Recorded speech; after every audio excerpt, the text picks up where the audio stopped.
Hi, I'm Alex, and I would like to invite you to travel with me as I explore some of the interesting, little or well-known, and popular or possibly forgotten spots that define, tell a story, and celebrate who we are as a community in Orange County, New York.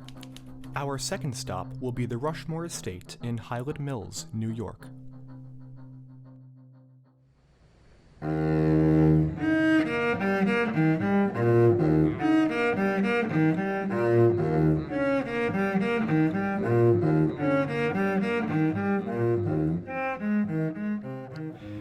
In our last travelogue, we visited the Erie Railroad's Chester Station in central Orange County.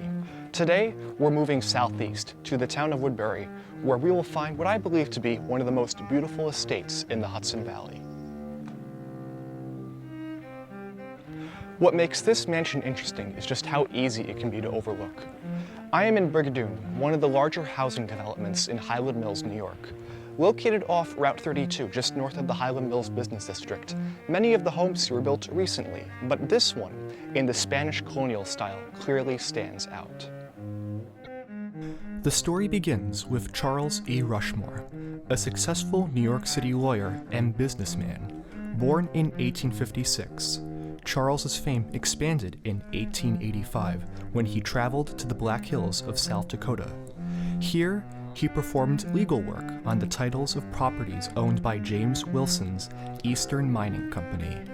There has yet to be a valid account of what occurred in South Dakota, yet local legend states that Rushmore saved the mining company from major financial losses when he found that certain mines were only salted with minerals to make them appear valuable.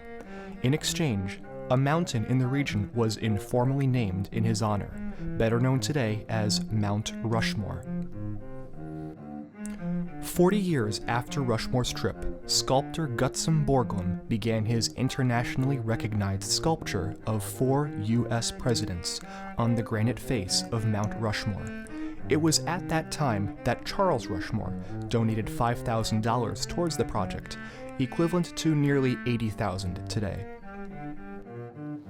3 years after the monument's dedication in 1927, the United States Board of Geographic Names officially recognized the name Mount Rushmore. There is some speculation that the timing of the payment may well have influenced the naming of the mountain.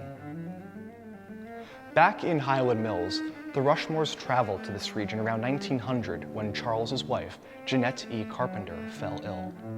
Fancying the region's pure air, the Rushmores first lived in a house off Quaker Road, best known most recently as Peppy and Eddie's restaurant.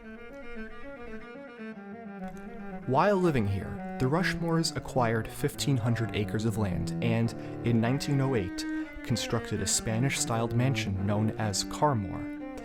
The car was derived from Jeanette Carpenter, while the more came from Rushmore. The estate boasted stables as well as a working farm with a dairy. Rushmore himself liked to call it a gentleman's farm. The opulent ballroom, constructed a few years after the main home, features an ornately designed plaster ceiling and was converted to house 3,000 soldiers during World War I.